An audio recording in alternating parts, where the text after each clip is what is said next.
Of financial and income verification, ये भी बहुत इंपॉर्टेंट है। क्यों?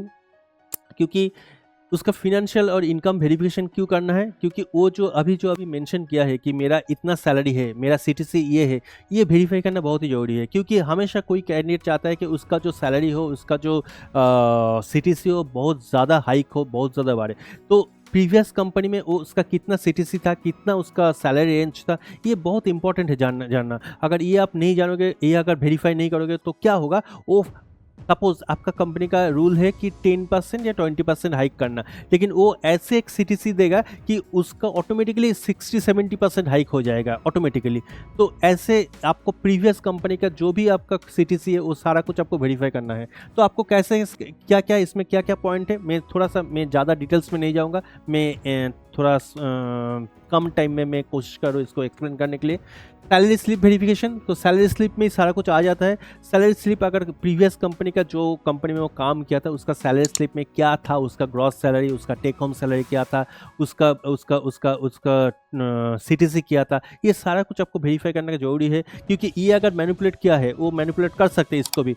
अगर मैनिपुलेट करके वो दिखा है, सपोज उसका सीटीसी है 12 lakhs एग्जाम्पल, और आपके कंपनी में जब वो इंटरव्यू के लिए गया है, वो बोला कि मुझे 20 lakhs का पैकेज मिल रहा था, तो और मुझे अभी 25 lakhs का मुझे चाहिए पैकेज। तो आप सोचोगे कि 20 lakhs तो उससे मिल रहा था, डेफिनेटली 25 lakhs उसको देना पड़ेगा।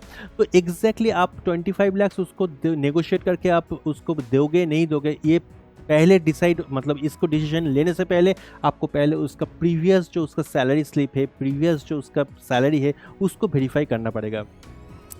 नेक्स्ट उसका बैंक स्टेटमेंट चेक। सिर्फ सैलरी स्लिप मैनिपुलेट हो सकता है। सैलरी स्लिप कैसे मैनिपुलेट हो सकते हैं? कोई वो जिस ऑर्गेनाइजेशन में वो पहले काम करते थे, उस ऑर्गेनाइजेशन से उसका बहुत अच्छा रिलेशन है, हो सकता है उस ऑर्गेनाइजेशन का ओनर से उसका अच्छा रिलेशन है। तो वो बोला कि सर एक काम कीजिए ना, मेरा जो सैलरी 3 मंथ का जो सैलरी स्लिप है, उस सैलरी स्लिप को आप मैनिपुलेट करके आप 15 लाख कर दीजिए या 20 लाख कर दीजिए। तो क्या करते हैं, वो जो ओनर होता है वो बोला कि हाँ तुम यहाँ पर बहुत अच्छा काम किया, चलो तुम्हारे लिए ये काम कर देते हैं, या एचआर के साथ सेटिंग करके वो कर सकते हैं कि चलो मैं कर देता हूँ, मैं आपको 20 लाख का पैकेज कर देता हूँ।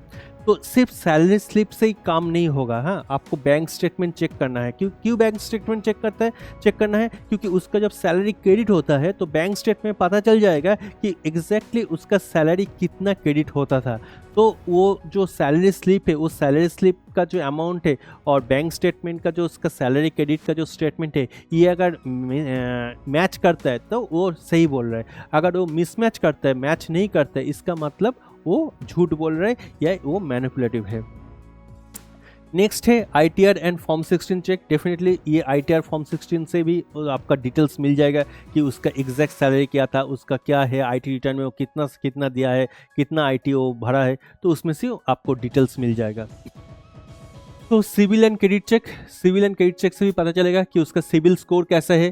तो सिविल स्कोर उसका डिटेल्स पाने के लिए उसका पैन का लिंक करना जरूरी है। तो उसका कॉन्सेंट पहले लेना है। कॉन्सेंट लेने के बाद उसका candidate provides consent and basic details like PAN का डिटेल्स अगर मिल जाएगा तो आप उसका सिविल चेक कर सकते हो, उसका क्रेडिट स्कोर आप देख सकते हो। The report shows loan history, उसका कितना लोन चल रहा है, रीपेमेंट बिहेवियर, उसका रीपेमेंट कैसे है, कितना अच्छा रीपेमेंट वो करता है, एंड क्रेडिट स्कोर, उसका क्रेडिट स्कोर कैसे है। तो ये क्रेडिट स्कोर जो है ऑलमोस्ट अगर 700 अगर होता है क्रेडिट स्कोर तो it's a good credit score. तो क्रेडिट स्कोर आपको देखना पड़ेगा कि कैसे है। Any negative record is flagged as risk. अगर इस क्रेडिट स्कोर में कोई भी नेगेटिव आता है या सिविल चेक में कुछ नेगेटिव आपको लगता है कि है, मतलब इससे red flag. And this helps companies access financial reliability and reduce fraud risk. Definitely ये अगर सिविल चेक से अगर आपको कुछ लगा कि कुछ मिसमैच हो रहा है, कुछ डेटा मिसमैच हो रहा है, कुछ नेगेटिव लग रहा है, तो डेफिनेटली आपके कंपनी के लिए वो फिनेंशियल एक बर्डन बन जाएगा, एक फिनेंशियल रिस्क हो सकता है, फिनेंशियल फ्रॉड में आप जा सकते हैं। तो इसमें मैसिव एक्शन प्लान क्या है? इसमें मैसिव एक्शन प्लान है start by implementing a structured financial verification process for every candidate. Definitely एक स्ट्रक्चर्ड एक फाइनेंशियल वेरिफिकेशन प्रोसेस आपको बनाना है, जिसमें आपको आईटीआर वगैरह, form 16, credit score, salary slip, bank statement, सारा कुछ एक सिस्टमेटिक वे में आप सारा कुछ वेरीफाई कर सको। apply risk-based checks for sensitive roles like finance and operations. Definitely maintain proper records and ensure compliance with data privacy laws. Train your HR team and use digital tools and faster verification process. Definitely ये सारा कुछ जो है ये आपको maintain करना पड़ेगा. Importance of legal and criminal verification. तो legal and criminal verification is also important. किस लिए इम्पॉर्टेंट है कि आप जो कैंडिडेट अभी इंटरव्यू के लिए आया है, हो सकता है वो कैंडिडेट बहुत ही अच्छा कैंडिडेट है, वो सारा कुछ जेन्युइन दिया है, उसका एक्सपीरियंस जो है वो सही है, उसका क्वालिफिकेशन भी सही है, सारा कुछ सही है, लेकिन उसके ऊपर कुछ क्रिमिनल केस चल रहा है, हो सकता है या क्रिमिनल केस चल रहा था या क्रिमिनल केस इन प्रोसेस में है. तो ये हम लोग को देखना पड़ेगा. तो ये बहुत ही इंपॉर्टेंट है. अगर आपका criminal legal and criminal verification उसका सही नहीं है, उसका डिस्प्यूट है, तो हम लोग सजेस्ट करेंगे कि आप उसको हायर मत करो, क्योंकि कल कुछ प्रॉब्लम होगा तो ये प्रॉब्लम आपको जो लीगल इशू है वो लीगल इशू में आपको भी लेके आना पड़ेगा, मतलब आप भी उसमें इन्वॉल्व हो जाओगे. तो इसमें क्या क्या पार्ट है? इसमें पुलिस वेरिफिकेशन एक पार्ट है. Police verification is the process of checking whether the candidate has any criminal record. Definitely तो पुलिस रिकॉर्ड से पता चलेगा कि उसका कोई पास्ट क्रिमिनल रिकॉर्ड है या नहीं है, वो क्या मतलब हैबिचुअल क्रिमिनल है या नहीं है, वो उसका कोई पास्ट कुछ क्रिमिनल कुछ एक्टिविटी है या नहीं है, ये सारा कुछ पुलिस वेरिफिकेशन से पता चलता है. कोर्ट रिकॉर्ड चेक से क्या पता चलता है? कोर्ट रिकॉर्ड चेक कैसे आप कर सकते हो? एक कोर्ट रिकॉर्ड चेक आप ई कोर्ट सर्विसेज में जाके आप कोर्ट रिकॉर्ड चेक कर सकते हो. ई कोर्ट सर्विस में जाके आप देख सकते हो कि इस कैंडिडेट के बारे में कुछ केसेस चल रहे नहीं चल रहे, अगर चलता है तो उसका पोजीशन क्या है, अगर उसका कोई कोर्ट रिकॉर्ड में उसका नाम है, मतलब कोर्ट रिकॉर्ड केस में है, नाम है, तो किस तरह का केसेस है, कोई सिविल केस है, कोई क्रिमिनल केस है, कोई प्रॉपर्टी केस है, कोई डिफरेंट काइंड ऑफ सपोज कुछ दूसरा काइंड ऑफ केसेस है. बहुत सारे केसेस हो सकता है, सारा केस क्रिमिनल ही होगा ऐसा नहीं, कुछ सिविल डिस्प्यूट भी हो सकते हैं. तो देखना पड़ेगा कि क्या केस चल रहा है, या वो जो केस है वो क्या डिस्पोज हो गया, वो क्या अभी चल रहा है, ऑनगोइंग है, या डिस्पोज हो गया, वो भी देखना पड़ेगा. ये सारा कुछ आपको कहाँ मिलेगा? कोर्ट रिकॉर्ड चेक में मिलेगा. Litigation check, same litigation check भी आप ऐसे कर सकते हो. Litigation check is the process verifying whether candidate involve in legal disputes और केसेस. डेफिनेटली कोई भी लीगल डिस्प्यूट्स और लीगल लिटिगेशन में हो या नहीं है, वो आप लीगल लिटिगेशन चेक करके देख सकते हैं. तो इसमें कैसे है? इसमें आप वही same BGB agency checks for civil, criminal or financial disputes linked to the candidate. Multiple sources are used to avoid missing records. If any litigation is found, it is flagged as risk. तो कोई भी litigation अगर आपको verification करके पता चला तो definitely वो एक रेड फ्लैग जैसे आपको मतलब दिखाएगा, मतलब आपके लिए है. Global database check. Global database check is an important part of background verification used to identify international risk records, criminal history, fraud alerts and other things.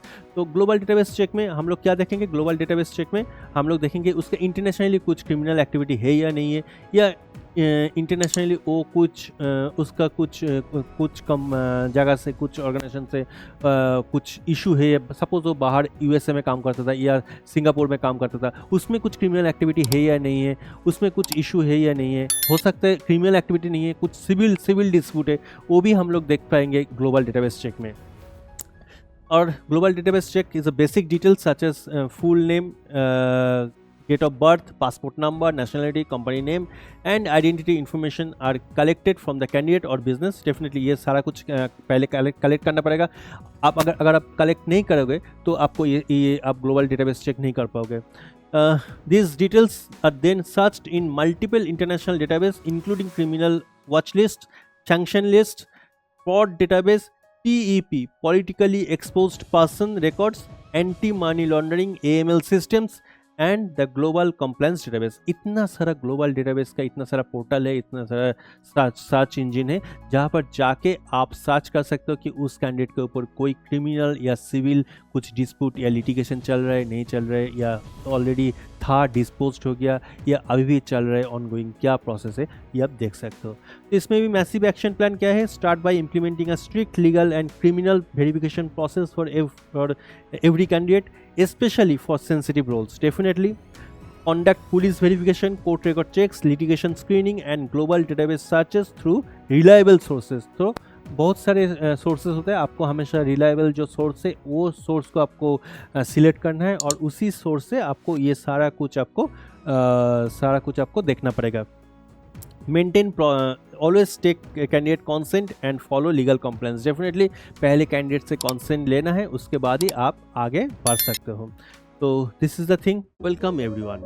अगर आप HR प्रोफेशनल है, अगर अगर एक बिजनेस ओनर है, आप अगर जॉब सर्च कर रहे, अगर आप स्टूडेंट है MBA HR में, अगर आप BGB एजेंसी चला रहे, तो ये जो कोर्स है, अभी मेरे सामने जो कोर्स आप देख रहे हैं पीछे कुछ स्लाइड, ये कोर्स आपके लिए है। ये कोर्स का नाम है BGB 360 degree smart learning program. ये कोर्स को आप सीख सकते हैं। बुक लर्निंग सेशन मिलेगा, जिस बुक लर्निंग में आपको एक प्रिंटेड बुक मिलेगा, जिस बुक में स्टेप बाय स्टेप सारा कुछ क्लियर डिस्कशन किया गया है और उसमें आपको किसी का हेल्प का जरूरत नहीं है। ये एक सेल्फ हेल्प मैनुअल है, सेल्फ लर्निंग बुक है। इस बुक को आप परचेस कर सकते हैं। आप ये वाला कोर्स भी चूज कर सकते हैं। इसमें आपको सेम वही वाला बुक मिलेगा जो बुक का अभी मैं बात किया, उसके साथ आपको 20+ आवर्स का एक रिकॉर्डेड वीडियो मिलेगा, जिस रिकॉर्डेड वीडियो में आपको चैप्टर वाइज, हर एक चैप्टर वाइज बहुत अच्छे से, बहुत एग्जाम्पल के साथ, केस स्टडी के साथ सारा कुछ डिस्कस किया गया है, रियल लाइफ एग्जाम्पल के साथ। जो ऑप्शन है, ये ऑप्शन भी आप चूज कर सकते हैं। इसमें आपको पहले जो ऑप्शन, दोनों ऑप्शन बोला, वो तो आपको मिलेगा ही मिलेगा, और इसके साथ आपको मिलेगा 3 मंथ्स का लाइव क्लासेस। जिस लाइव क्लासेस में आपको जितना भी डाउट है, जितना भी क्वेश्चन है, आपको मेल करने का भी जरूरत नहीं है। आपको एक शेड्यूल क्लासेस मिलेगा, टाइम होगा, एक फिक्स टाइम रहेगा। उस फिक्स टाइम में आपका जो भी डाउट है, उस डाउट को हम लोग क्लियर करके देंगे। सो आपके लिए BGB और भी इंटरेस्टिंग हो जाएगा, आपके लिए BGB और भी आपके लिए क्लियर हो जाएगा। तो फर्दर और भी 3 मंथ्स आप कुछ भी डाउट हो तो वो डाउट भी आप हमको मेल करके आप पूछ सकते, उसका भी आंसर आपको मिलेगा। तो किस बात का आप वेट कर रहे हैं? इतना अच्छा कोर्स है, तो मैं बोलूँगा कि आज ही आप एनरोल कीजिए इस कोर्स को और सीखिए BGB 360 डिग्री मास्टरी प्रोग्राम।